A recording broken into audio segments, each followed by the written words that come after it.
국장님, 이번에 저로 이 새벽에 4시 31분이네요.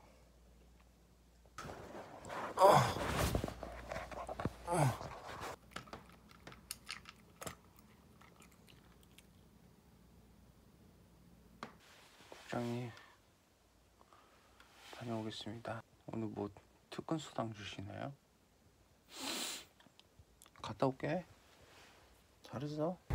2019년 10월 17일 윤석열 총장이 나온 국감이 있었습니다. MD 시절이 가장 검찰에게 쿨했다던 그는 정경심 교수님 수사에 대해 조금만 기다려보세요. 수사하고 있으니까 보여드릴게요 라고 했어요. 원래 이런 게 있지 않아? 그래서 도대체 언론에 나온 거 말고 뭐가 더 있나 싶어서 공판에 가봤습니다. 아무도 없으니까 개무섭네. 서관 도착.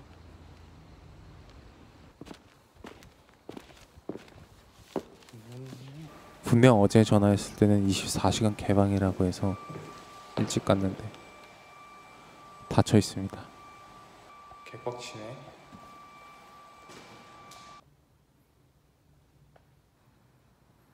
두 시간 남았어.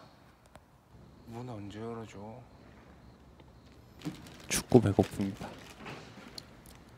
그래서 크림빵 하나 싸온 거를 먹었습니다.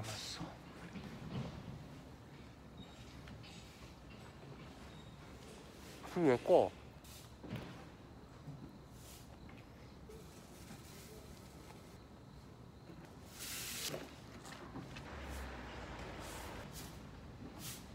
추웠어요.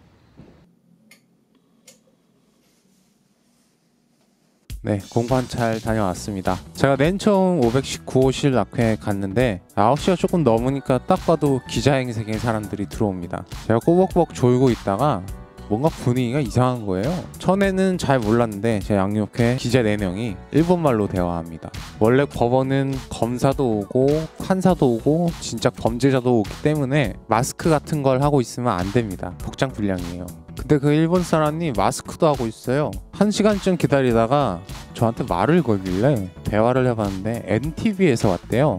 니콘 TV라고 한국에는 SBS에 지사를 두고 있다고 합니다. 거주 출입 기자도 아니고 법원을 처음 와봤대요. 현재 일본에서는 태풍 뉴스가 나오다가도 속보로 조국 전 장관 뉴스가 나온다고 합니다. 정말 먼 나라 이웃 나라입니다. 자신이 재난 피해 뉴스를 이웃 나라 정치 뉴스로 덮을 생각을 하는 일본 언론은 정말로 죽어버린 것 같습니다. 보통 재판 시작 30분 전에는 변호인단이 착석해 있는데 시작하기 5분 전까지도 문이 안 열려서 변호인들도 기자들이랑 같은 곳에서 앉아 있었습니다. 재판이 시작될 쯤 되니까 기자가 한 60명 정도 온 것 같습니다. 늦게 와서 못 들어온 기자도 많았어요.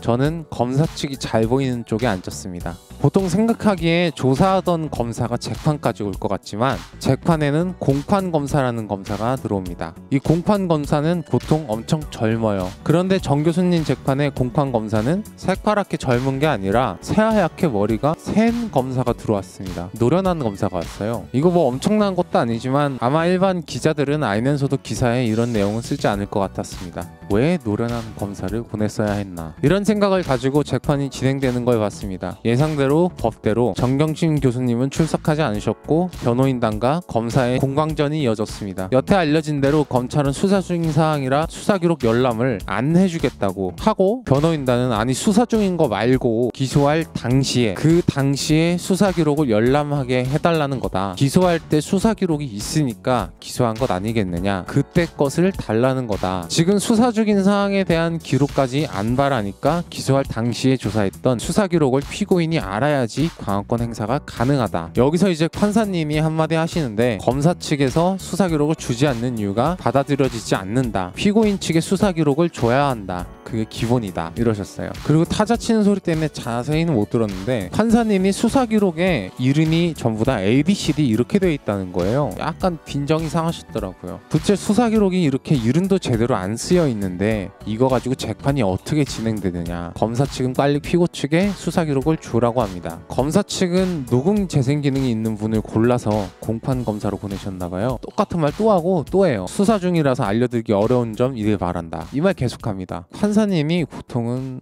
뭐랄까 좀 경건하게 말씀하십니다. 대부분 직설적인 문장을 좀 피하시는 편인데 검찰의 그 수사는 대체 언제 끝납니까? 하고 엄청 직설적으로 물어보시길래 이거는 검사 측과 판사 측에 그 어떠한 교감도 없는 것 같다. 재판은 정상적으로 이루어지겠구나 싶었습니다. 검사 측은 아까 재생했던 거 또 반복 재생합니다. 연합뉴스 기사는 15분 만에 빨리 끝난 싱거운 재판이었다는 식으로 기사를 내보내는데 저는 달랐습니다. 재판에서 보통 같은 법조인인 검사 측 말을 잘 들어주지 변호사 측에서 요구하는 건 거의 다 기각합니다. 이렇게 일방적으로 검찰이 당하는 재판은 처음 봤습니다. 판사가 도대체 언제 수사 끝나냐고 물어보기도 하고 수사 자료를 피고인 측에 빨리 보내야 정상적인 재판이 가능하다고도 하고, 그리고 판사님이 꼭 하고 싶었던 말인 것 같은데 이런 사건의 경우 통상적으로 3주 안에 끝나니까 그 안에 빨리 진행하자고 하셨어요. 그랬더니 공판 검사가 똑같은 말 또 하고 판사님은 재판을 잡음 없이 빨리 이끌고 싶은데 검사 측이 협조를 안 하는 듯한 모양새였습니다. 결국에는 공판 검사가 수사 자료를 보내기로 했어요. 근데 언제 보내줄 거냐고 물어보니까 그것도 알려드리기 어렵대요.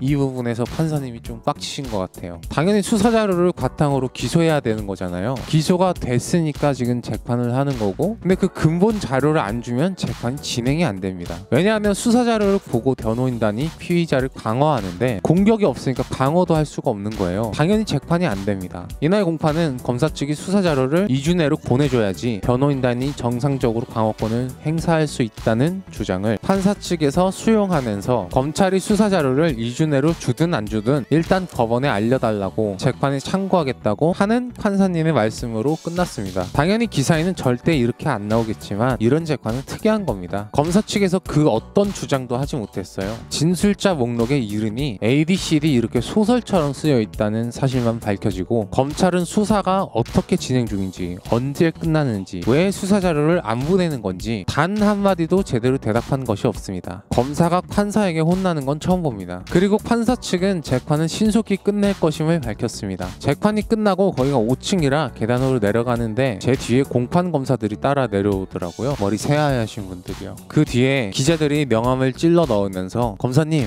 명함 한 번만 받아주십시오 하는 소리가 들려왔습니다. 고아이 뉴스 원재윤이었습니다. 안녕!